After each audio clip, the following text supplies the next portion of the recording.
You're listening to America's Web Radio on the AmericasBroadcastNetwork.com. Thank you for listening. C-130 rolling down the strip. Airborne daddy on a one-way trip. Stand up, hook up, shuffle to the door. Jump right out and count to 4. If my main don't open wide, I've got a reserve by my side. If that one should fail me too, look out below, I'm coming through, 'cause I'm airborne all the way. All the way. PT every day. Hooah. That was, my goodness, if people knew the expense that we went to get a Jody singer in here, they'd still be laughing. No. You don't look like a drill sergeant to me. You look more like a general. No, I was taught by a lot of good drill sergeants, so it's a good day. It is. You know, it's amazing, as we mentioned the other day, last show, in fact, with the Jody, is that, you know, everything in the military, and we're going to talk about it today, too, is and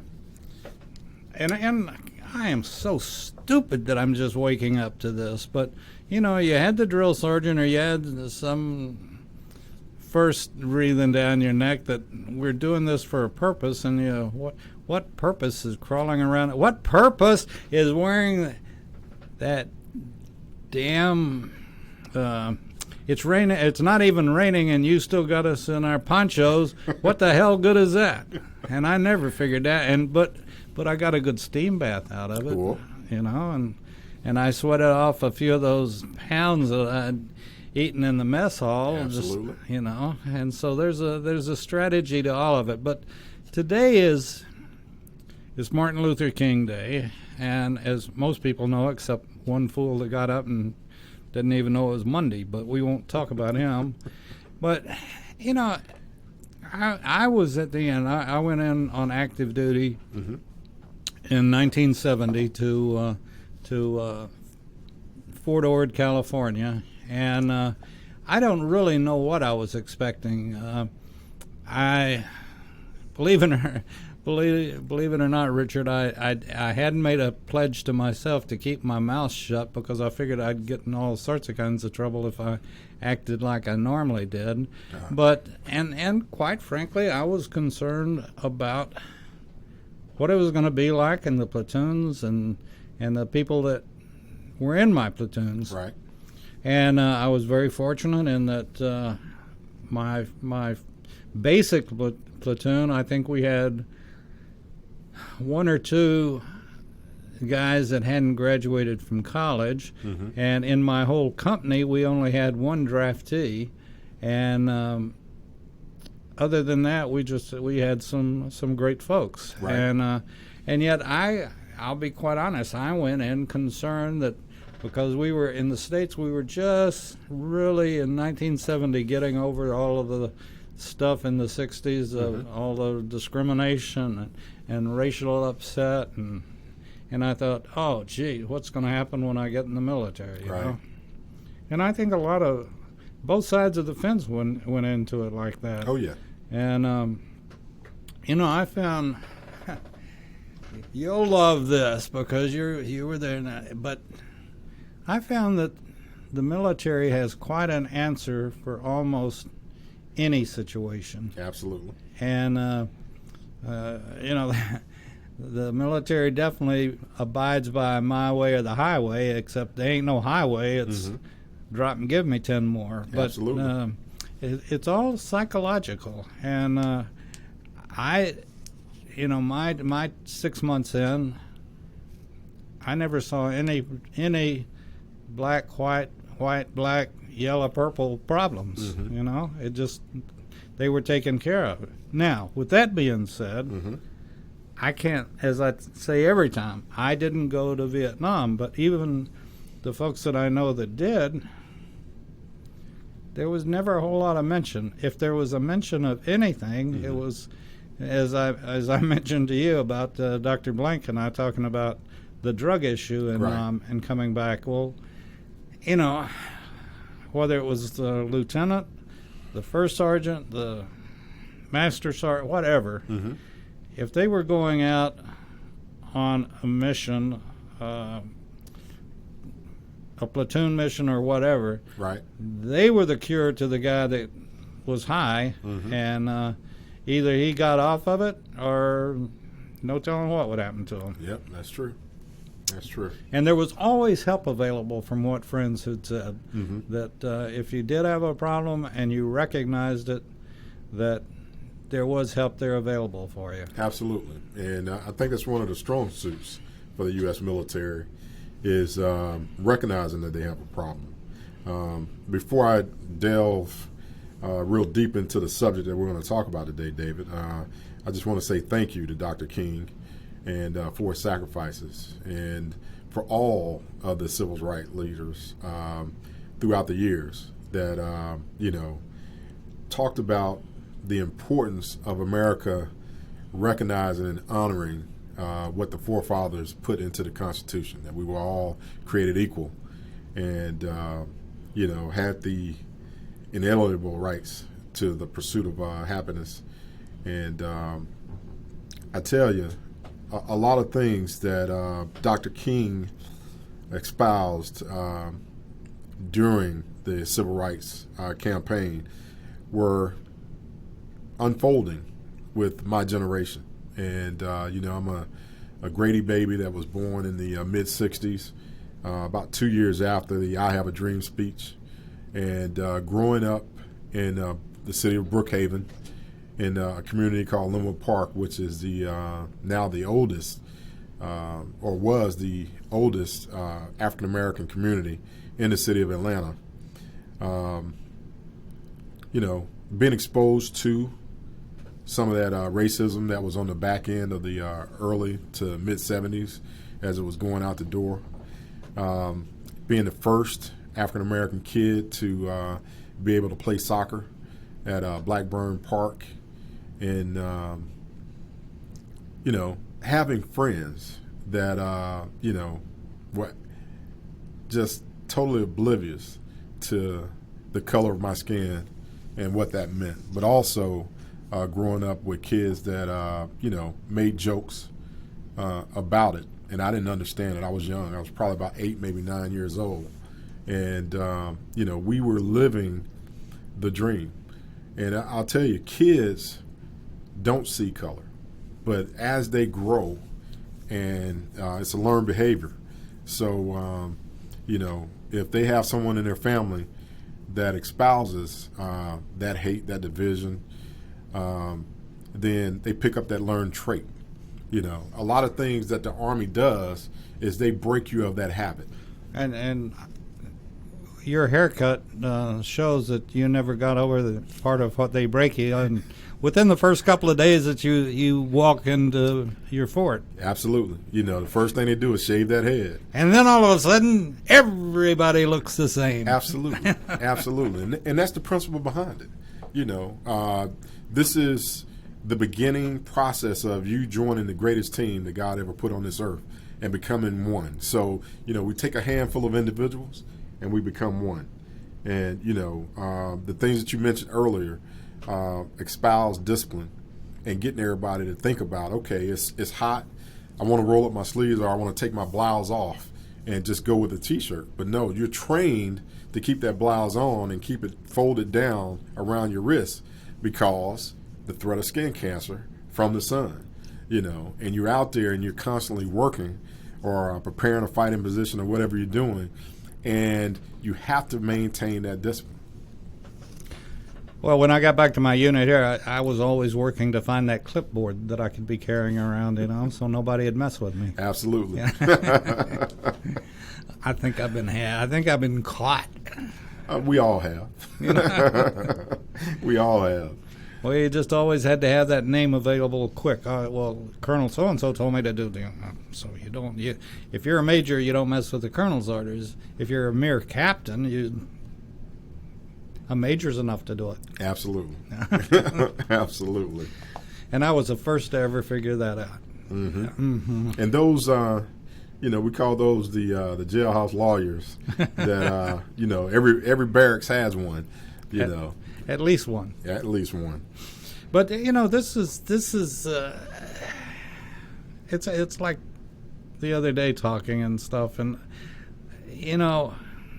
And again, the military is proof positive, in my opinion, of doing to others. And we could have the same situation today if, you know, and I was in a barracks and platoon situation, but, you know, we let, in the few cases that we had any kind of small whatever, it was always either the squad or the platoon or the barracks took care of it. Absolutely. And that was the end of it.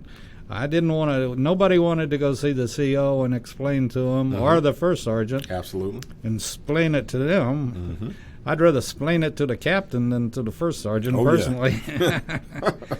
The captain seemed to have a grasp on it. The first sergeant said, I'll deal with you folks. Oh, yeah. The bringer of smoke is what we used to call the first sergeant. You know, and everybody wanted to stay away from the first sergeant. You know, and you saw a little bit of that in the 24th Infantry Division at Fort Stewart as we prepared for Desert Storm.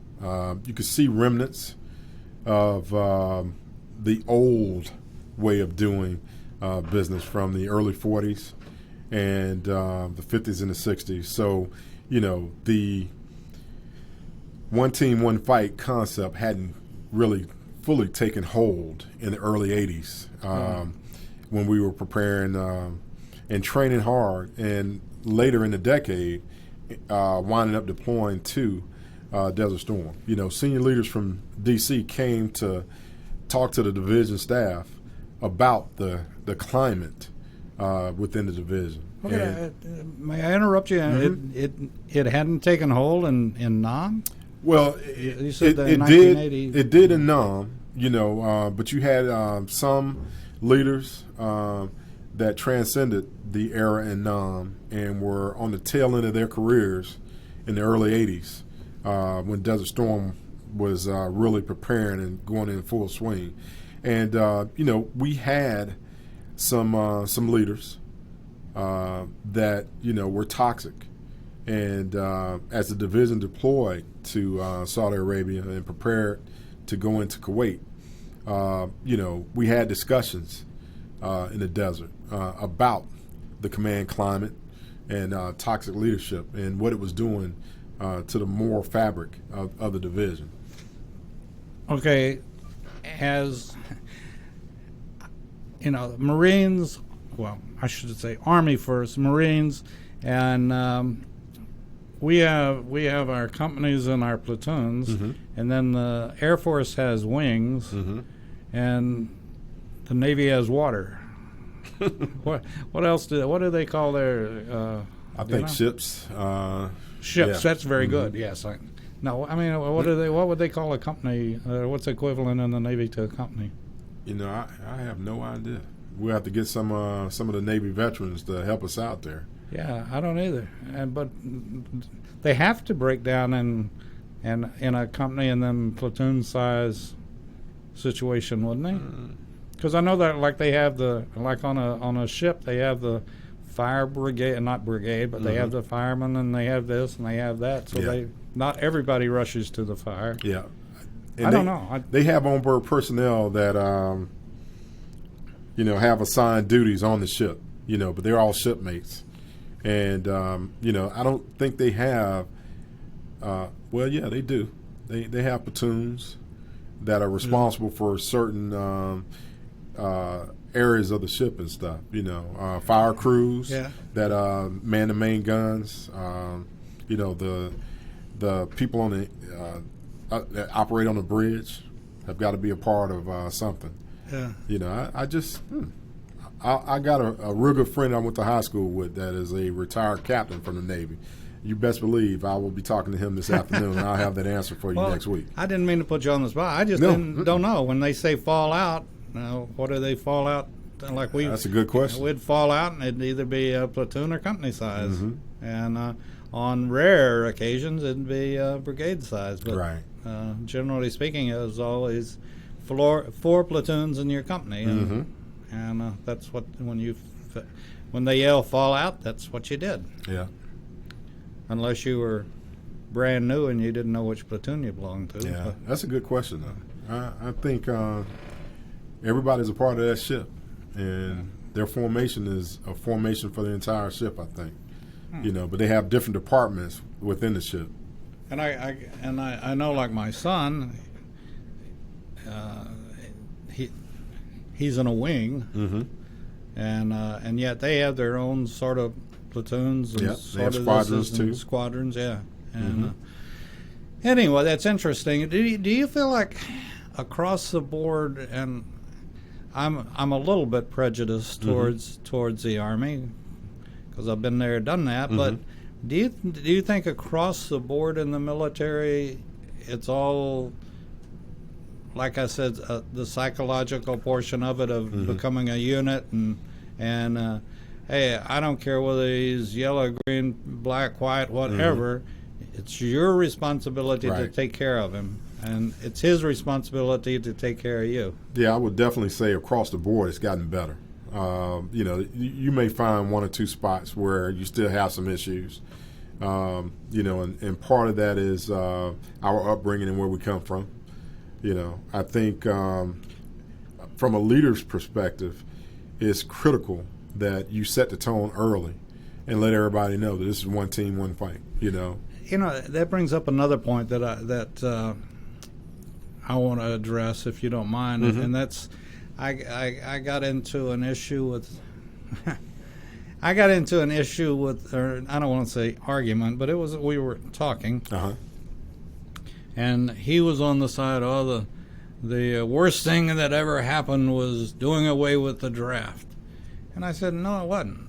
I don't believe that. I think that doing away with the draft was one of the best things that ever happened. The quality of personnel today is incredible. Right. And I know that if you're there, it's because you want to be there. Yep. It's not because somebody wrote a letter and said, "Dear Richard, guess where you're going?" Absolutely. And I think, like I said, we only had one draftee. And in fact, I was in the transition between draft to lottery, and I still joined. Right. And because the lottery didn't look too good either, so. But and I personally, I'll argue with anybody that we have the best military in the world that we've ever had, and I concur.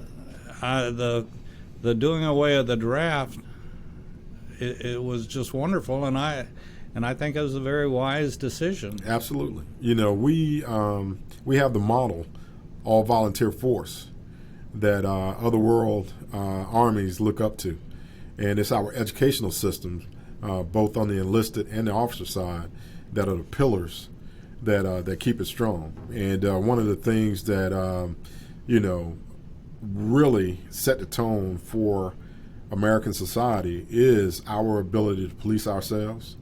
The Uniform Code of Military Justice is, the Bible that keeps everybody on one accord. Do we have challenges like other segments in America? Yes, we do.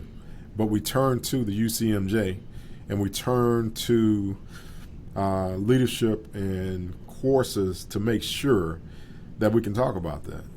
And in line with what Dr. King was talking about, the human aspect, and treat everybody like you want to be treated.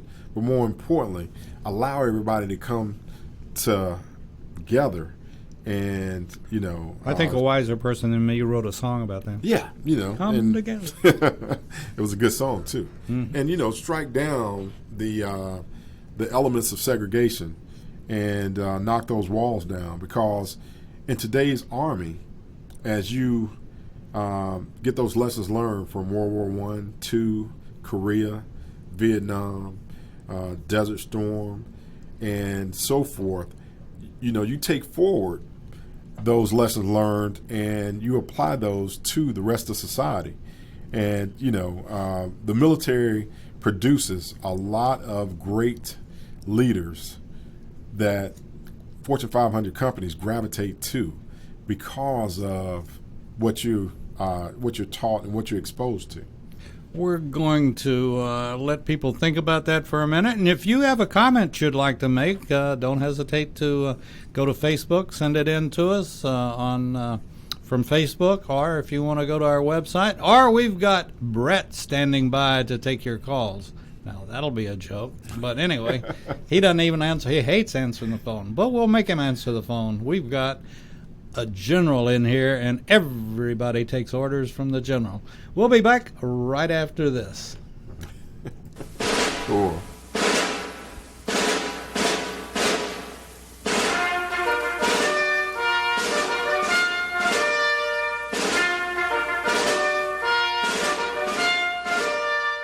Good morning. My name is Mike Mizell. I'm a retired Army colonel and president of the Johns Creek Veterans Association. We meet in Newtown Park, and part of one of our projects is the installation of the Healing Wall, the half-scale model of the Vietnam Wall that traveled the United States. Well, it's coming to rest, and it's going to live in Johns Creek forever, the half-scale model. We're looking at possibly a March implementation ribbon cutting ceremony, and we're looking for donors and sponsors that want to help us in this great project. You can donate at jcvets.org.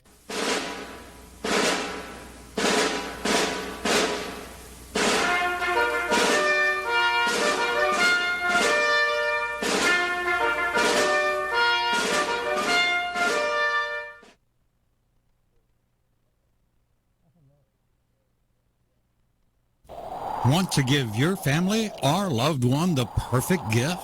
Then go online and check out the TornadoBodyDryer.com. I love mine and the warm heat air massage it gives me after my shower. The Tornado Body Dryer is super. You'll love it, and you'll love having one in your shower. You're listening to America's Web Radio on the AmericasBroadcastNetwork.com. Thank you for listening. And we're back on America's Web Radio, and want to put a plug in, or not a plug, it's the fact that this is the Georgia Military Veterans Hall of Fame. I don't want to say sponsor, but it's their show, and I give it to them, and if you all want to become a Patreon and help us, well, we'll take it. Just go to our website and take a look at the homepage, and you'll see how you can become a patron, and just a little contribution here and there sort of greases the cogs, you might say, and oils the wheel. But anyway, we appreciate it, and we appreciate the listeners and the mermaids, you said? The mermaids and the Now, mermen from LA Fitness over on Old Alabama and Holcomb Bridge. Yeah, I know where that is. Mm-hmm. That's right around the corner from me. Absolutely. And you've got the ladies and gentlemen from Chase Bank on Haynes Bridge, and Nesbitt Ferry that listen. How cool. And the millennials that work at the bank told me to tell you that they're listening, and they are engaged on social media, and they are aware that there's a threat out there that is trying to sow the seeds of diversion within this country and stuff. And they're going to help us stand up and fight that threat. Well, I tell you what, if you all, anybody out there that's listening from LA or LA Fitness or any of them, wherever, bank, whatever, you send us an email, David at America's Web Radio, with your comments, your questions, or anything that you want us to address. Listen, I was just a grunt, but I don't mind standing up to a general and asking him the hard questions. If you want to send them to me, and I may have to slip him under the door in an envelope to get him to, but we'll get him. We'll get him to address it. But no, I was just telling Richard that this is the best day of my week, except for Wednesdays. And Wednesday nights I go to communion at our church, and I talk to my pastor, and everybody's invited. If you want, that's the only Presbyterian church in the country that does a Wednesday night communion. But you're welcome to come. It's Northminster Presbyterian, and it is fantastic. It's like, Richard, you remember when you and I were in school, it was hump day. Oh, you yeah. know, you get through Wednesday, Yeah. and you're on the downhill drag. Well, when you get to my age, you're just hoping for another day, and you go to communion on Wednesday night, and you figured, well, I got one foot in the right door anyway, so I'm gonna make it. But Amen. no, you know, it's so if you're looking for a place that you want to come to worship, just an hour on Wednesday night, and certainly you're welcome anytime on Sunday to come to Northminster, but it's Northminster's on Old Alabama as well, Right. And everybody is welcome. And listen, if they'll let me in, and the building, nothing happened to the building, you're cool, you'll make it. So come on down. Amen, brother. Amen. You know, where would your look at it? Mm-hmm. Where would we have been, one, without Martin Luther, and two, like when my dad was in the Navy in World War II. World War II was a segregated American military, Right. very segregated, and you know, I can. Well, you and I are good enough friends. I'll tell you like it was, or his, or whatever it was back then. But my dad, if he told me once, he said it a million times, and this was during all Right. of the '60s stuff. But he said when he was a captain and commander that you know, he could put any, and I don't even know what this means. You could explain it to me, but Right. he could put any white person on report for anything. I mean, they could have written their name backwards, and he could put them on report. Right. With no, you know, and I guess it's the same as a letter in your 201 file, same as report or whatever. Right. Article 15. Yeah, and that there'd be no trouble. But and generally speaking, particularly in the Navy, and we saw this in the movie World War II, I think, or whatever it was. I can't think of the name of it. Tara, or Right. whatever. Anyway, where the only duty that blacks could do was KP, and Right. that they were cooks, or they were in peeling potatoes, and they didn't have a weapon or anything else. But at the same token, my dad, I can assure you, was he didn't have a prejudiced bone in his body, and neither did my grandfather. But with that being said, Dad said if you put a black on report, the person that he put on a report wouldn't get any trouble. That the first thing they would do, and they knew to do, was to write Eleanor, the First Lady, a letter and say, this captain put me on report and blamed me for dropping a dish, or, you know, whatever. It's just stupid stuff. Right. And Dad would get in more trouble, and he said, you know, so we just didn't. We knew Right. better than to mess with the president. Well, you know, there have been many examples throughout American history where African Americans and people of color have, you know, risen to glory and fame on behalf of this country, in the defense of this country, and defied the stereotypes. And there were a lot of stereotypes back in the day. And to answer your question, you know, I'll pose another question back to you. Is it easier to fight a foe that is divided from within?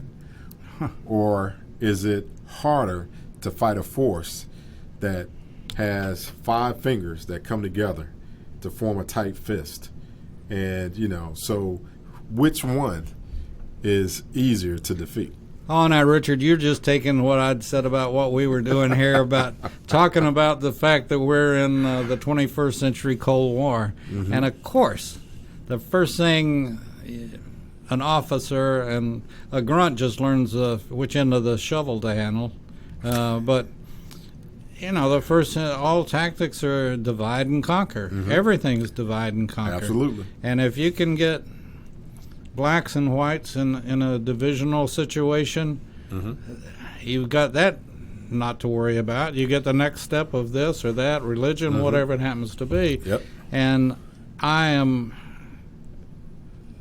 at my age, personally, very, very concerned about the division in everything today. Right. With in one place or the other, there's division, and I hate to see it in our churches. I hate to see it in our schools, and frankly, I'm quite concerned about what's going to blow up in Virginia. Yep. And it could get out of hand. I don't know. I haven't listened today, but they were having their rally or something today. The protest. Yeah. Did anything happen? No, I hadn't when you seen came anything on the news yet. It's so stupid. But David, what does the Constitution say?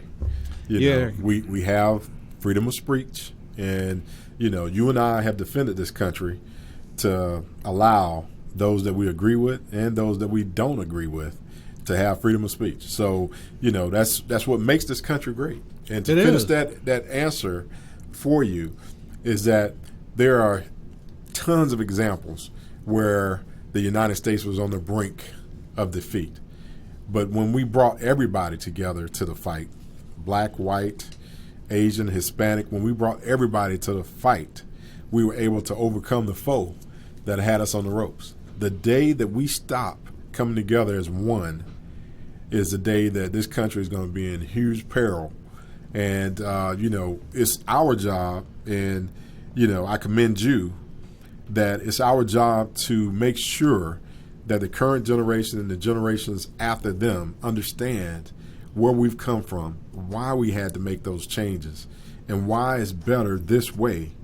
And, someone made a comment yesterday at an engagement I was at about, if our leader, was more of a leader, then we would be better off as a country. And, there's some truth to that. But I will take it one step further.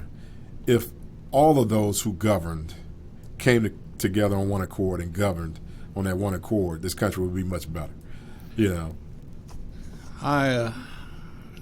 I'm a big believer in term limits, and you wouldn't put up in business with some of the stuff that goes on, and it is, we hire them. Yeah. We may be called electing, but the fact of the matter is we hire them and we pay them damn well to do a job. Yep. And like you said, if they don't come together to do that job, then then we need to fire them and get people that will. Right. And these generations behind us are, they're getting more involved in local, state, and federal government, and they're forcing the issue that we come together on one accord. And, there's some good and there's probably some bad, but it's more good when you look at it in its entirety that, every turn in this country where there have been issues of paramount distress or division, there's a corresponding example of where we came together and we were able to overcome, whatever was thrown at this country. That's one of the reasons, Richard, we're doing the show is that, if you don't study history and don't abide by it and learn the lessons from history, then you're bound to repeat it. Amen. And I'm not one to do a man on the street type thing, but I had done actually a little bit of that, and that's what this show is all about. Right. Is that we can't let people forget what, why, and we went to around the world to a heap of dirt. I came from a heap of dirt in Texas, so I didn't, but why did we go over there to? And was there a reason? Was it a good reason? Did we accomplish the mission that was set out to do? But that's history, and he who tells his story first and tells it best carries the day. And we've got to do a better job of informing the American people of why we're doing what we're doing, taking those lessons from Desert Storm, the turbulent times within the divisions, with culture clashes, and the lessons that we learned from those, and what we instituted in the 90s in the 2000s that really brought a cohesive force together and identified what is essentially weak links. When you got a bad leader or a bad NCO, non-commissioned officer, that is focused on self and selfish and not selfless and putting his or her people first, then they've got to go. And, the military does a great job of identifying those bad actors and then getting them out. Now, are we 100% across the board? Nobody is, But I tell you, when we share those lessons learned, it's absolutely critical that we stay on task because as the military goes, so does the American people go. Absolutely. With that, think about it a little while, and we'll be back right after this. Perhaps you are struggling to cope with the disease of addiction. If not, you probably know a family member or friend that needs help in battling the cravings and the personal and professional damage done by the effects of drugs or alcohol. Get a pen and paper and be ready to write down the following. These are the issues that the trained staff at the Atlanta Healing Center address and treat every day. Their doctors and counselors with over 40 years of practice in the field of addiction can treat the suffering individual in a thoughtful, compassionate, and experienced manner and guide him or her along the path to recovery. So call 770-696-9862 and speak to a knowledgeable staff member about how you or your loved one can be helped to enjoy a better and healthier life. More information is also available on the website at www.atlantahealingcenter.com. If your health insurance premium is more than your mortgage, Ellen Deal with Ideal Solutions is here to help. Whether you're a small business owner, individual, family, or baby boomer, email maga45cag@gmail.com and I'll respond with 3 easy questions to help you determine if you can get away from Obamacare. As a 20-year veteran of the insurance industry, I'm here to help with all your insurance needs. Email Ellen Deal at maga45cag@gmail.com.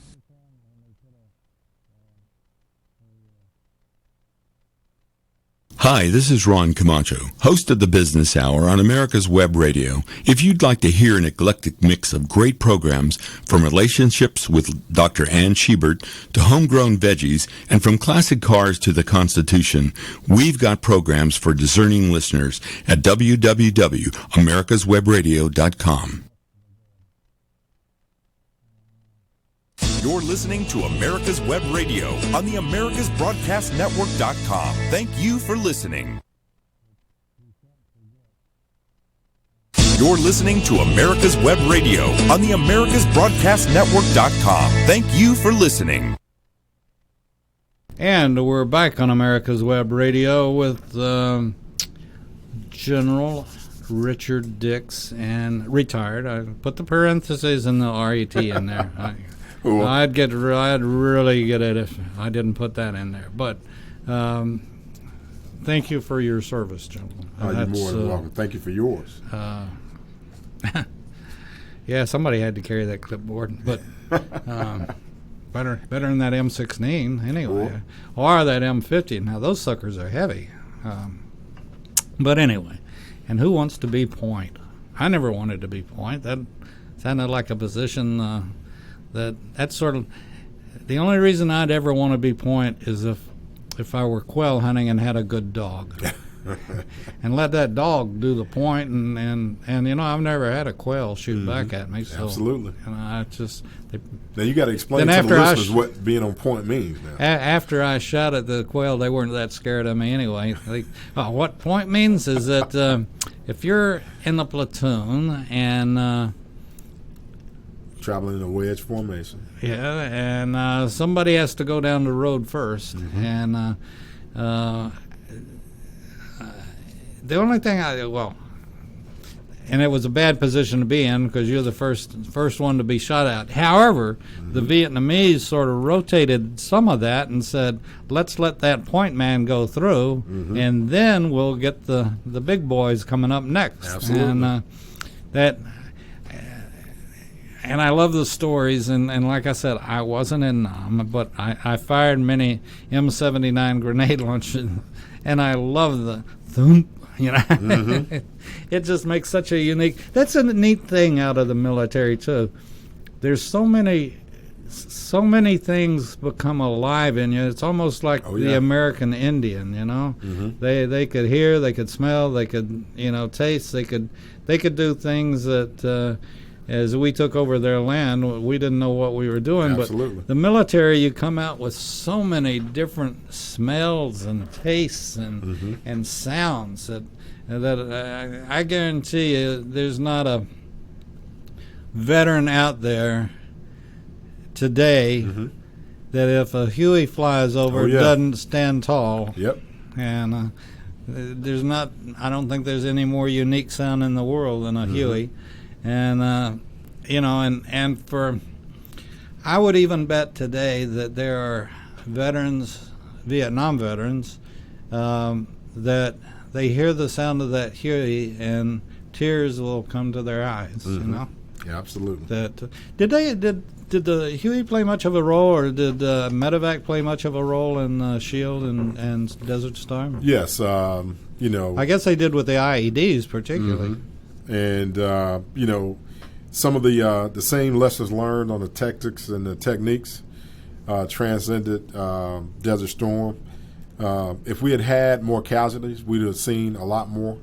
I remember seeing maybe one dust off in the fight, and that came from one of our personnel that stepped on a Miklik, one of the mines that were dropped from aircraft when the bomb broke apart and the bomblet hit the ground, and but the fighting, we had mechanized ambulances that traveled with the tanks, because I was a mechanized logistician at when Desert Storm occurred, but I had trained for 3 years as an M1A1 tank platoon leader. And so, you see a different aspect of medevac.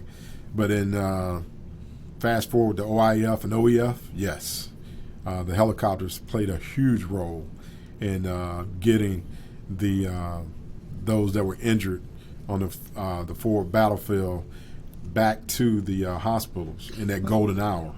Would you, how would you describe the hot LZs in the Middle East as compared to Nam? Well, did you have hot LZs? Oh yeah, you have hot LZs, and a lot of it in the Middle East is open desert. So you could kind of see the enemy and locate fire quickly, and then redirect fire upon them to suppress and get the dust off in. In the Hindu Kush, in the mountainous regions of Afghanistan, it's a little bit harder, and you've got to get into tight spots, and folks are just like they were in Vietnam, behind trees with automatic weapons looking to pick off.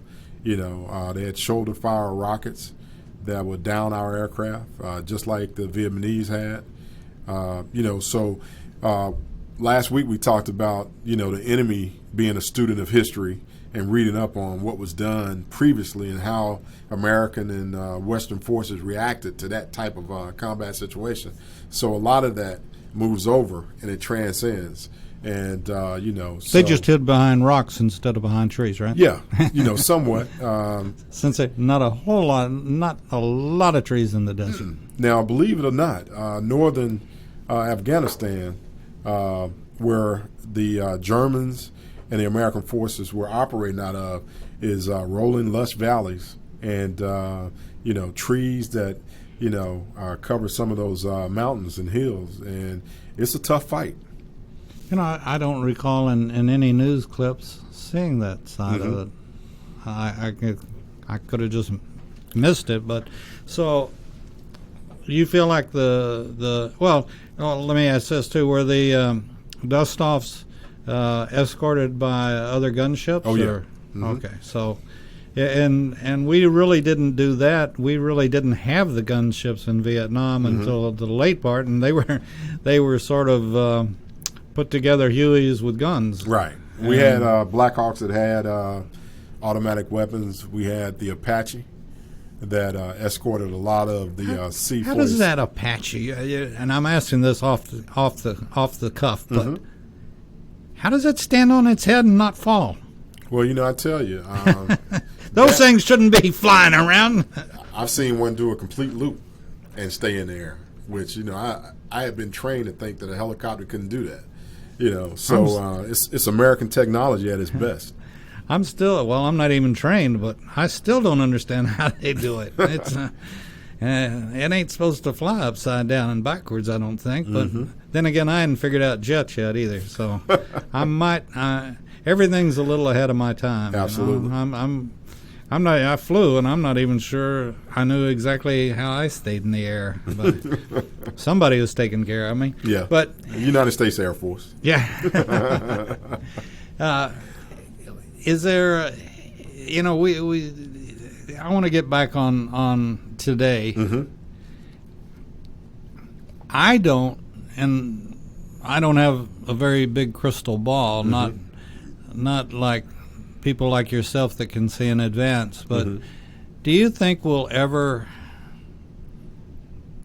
Well, my feeling is the wound is healed, right, and a lot of it's due to the military, and I can't really imagine. There was when I was in, you didn't. There was no commingling between officers and enlisted. That's still true today. Well, not as much as it was. My son, the officer, he has some very good friends that are NCOs, and their wives, and my son and his wife. You couldn't do that. That was just totally a no-no back in the late '60s and '70s, and which has nothing to do with racial, but. Do you feel like racial is over with?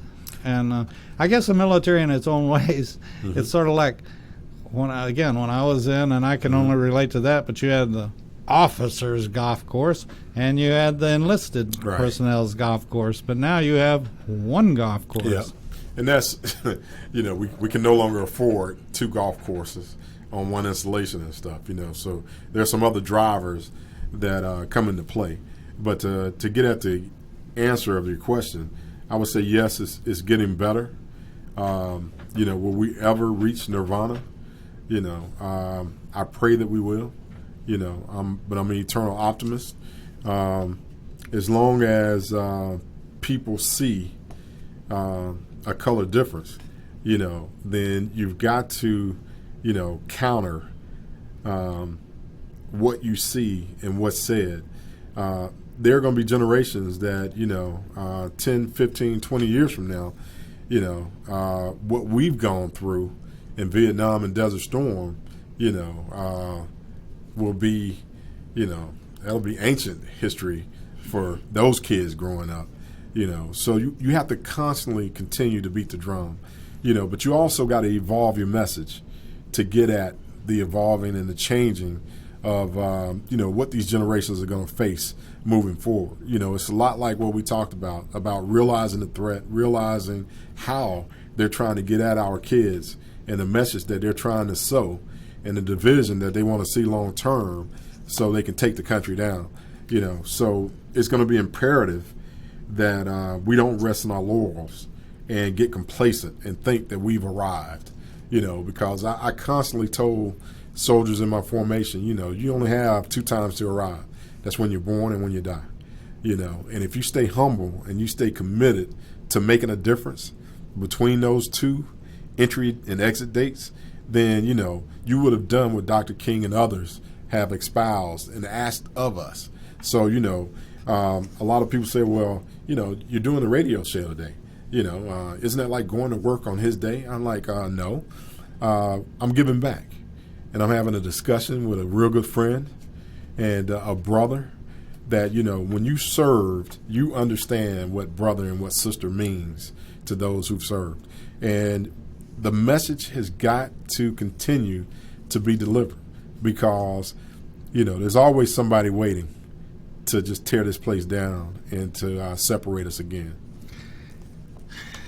I'm going to make a plea to everybody, and this is something that I've thought about a lot, and it's how did we get to where we are? How did we change it? How are we changing it? And I'm not asking you to fall in line with me. Heaven forbid I should do that, but as a grunt. But anyway, is that as we defend America, and like we talked about history and everything else, we got to do it at our homes and with the family and with the mother and father, and the mother and father not just reading about a teddy bear, but reading about history and about what it means to have, a neighbor or a friend that's not the same skin color. That skin color is that's sort of like age. I keep telling myself it's irrelevant. It's just a number. Some mornings I have to tell myself that a lot more times than I do other times. But but we've got to, if we're going to have unity within the country, it's my opinion that we have to have it within our families. Right. And I think that in many cases our public schools have let us down, and if they have, and you're a parent and you know that your child is going to a school that you feel like's letting them down, don't just point fingers and yell at the school or the teachers. They may be trying their best with what they have to work with or something. Absolutely. So you take the bull by the horns. You teach your kids. Absolutely. And I'll bet you one other thing, Richard, that if those parents start teaching their kids and helping them, I bet by golly they'll remember some stuff, or they'll learn some stuff that they might have missed. So it's good for everybody. Absolutely. And it can only be good for our country if parents will do that. Take care of the damn drug issue and teach the golden rule day in and day out. Get back to the village concept that you and I were brought up in, and transcend separated villages and bring everybody together on a global village. And a lot about what Dr. King was trying to do. He wasn't trying to tear this country apart. He was trying to bring this country together in a more unified way. And so when you look at that aspect of history, now apply that to what I did yesterday. I was at Little Zion Baptist Church in Linwood Park, my home church that I grew up in. And, I watched the CTI. It's a international church that has existed for 38 years, and male-dominated pastors that have served as executive directors. They elected their first woman yesterday, which was historic. And I didn't hear anything about the church collapsing or anything like that. No, it didn't collapse. I woke up this morning and it's going on great. And Evangelist Charlene Bowden is going to do a great job in that role as executive director for CTI. And I was proud because I grew up with her. And we grew up in the same village elders telling us what right and wrong looked like. Espousing that everybody could play together. We could be on that same soccer field, or we could be on that same football field that Dr. King talked about in '63. Fast forward to 1975, and we're there, and we're starting to come together on one accord, and not listening to the naysayers that said, "Hey, you're not going to grow up to be anything," and you'll probably end up in jail. Well, to those naysayers, I say, look at me now. I am. It's scary, but I am. Listen, I tough it out every week. Absolutely. That's all that we do, By the way, I want to throw this out, and for the folks that are listening, that I can't speak for Richard, but I'm sure if you have a situation that you'd like a wonderful person to come and explain things like they are to you, if you have a Lions Club or anything like that and would like to have Richard speak, I'm sure we could. I'm sure he would be happy to do that. I'll be honored to do it. And this is telling everybody like it is, and we've got to talk. We have to talk. Absolutely. And we don't get that in our families like we should. And I think you'd be quite an inspiration for any club, any organization, be it. You'd probably even go to a Presbyterian thing, wouldn't you? Oh yeah, always. I've already gone. Yeah, I do JRTC. Anybody that needs motivation and or just wants to have a open discussion. I'm available. I've spoken at VFWs, the Lions Club, Rotary clubs when I was on active duty and deployed in other states and other countries. And I look forward to it. Matter of fact, I'm going to be at an event tonight at 5:30 at the Linwood Park Recreation Center in Brookhaven, where we're going to honor Dr. King and just come together on one accord. But, it's a chance to look at, where we've come and look at those young people that are the future and just, love on them and give them words of encouragement to prepare them for the next great fight. And what you just said wasn't black or white or yellow or green. Just, it's everybody. Absolutely. We all share the same planet, or at least I think we do. We do. And it goes around just as much for you as it does for me. Absolutely. And in some cases, probably more. I have to strap myself in bed some nights, but we just have to talk, and we just have to realize there are bad influences in this world that are trying to, folks, we're real close to, in my opinion, 20th century Cold War. Absolutely. And there are things, I don't know if I want to say underground, or there are things that are that are indoctrinating our kids, indoctrinating our old folks, indoctrinating everybody, and we have to be aware of it. And just please pay attention. It's like driving. You can't drive with your eyes closed. You got to go through this life driving with your eyes open. And if you see something, tell somebody. If you can't tell anybody else, I'll give you Richard's home telephone number in just a minute. No, I'm teasing. Poor Richard. I'll be standing by. Is this part of Poor Richard's almanac or something? That you have to put up with somebody like me. This might be the new generation of Poor Richard's almanac. Absolutely. But if you ever want a great speaker and a great person, and I haven't seen it, but I don't think he eats too much, so you can afford him, and it would be a great night for you, or a great afternoon for you, I can assure you that. Richard, as always, thank you for being here today. Absolutely. And the part you've played in, and people've got to understand, everybody is a part of it. We're all a grain of sand in the desert, I guess. Absolutely. But got to get in that boat and row together. Yep. And thank you for being here, and I can't wait until next week. Absolutely. I love this show. This I just enjoy it. This is my favorite day. So, with that being said, folks, we'll see you next week on America's Web Radio. And be sure, if you got a comment, don't hesitate. You're not going to insult me or hurt my feelings by sending it in. And if you want Richard, we'll figure out a way to get him to do something, and a speech, whatever. And we just want to hear from you. You can send it to David at americaswebradio.com, or I can't remember how Brett set it up. I think it's General Dix at americaswebradio.com. Yep, I think so. That comes direct to you. But anyway, let us hear from you. Thanks for listening. We'll be back next week, Lord willing, and the creeks don't rise. And God bless America. Up in the morning before day, I don't like it. No way. Eat my breakfast too soon, hungry as a hound dog. By noon, went to the mess sergeant on my knees. Mess sergeant, feed me please. Mess sergeant replied with a big old grin. If you want to be airborne, you gotta be thin. Hey, hey, all the way. All the way. We'll be back next week. Want to give your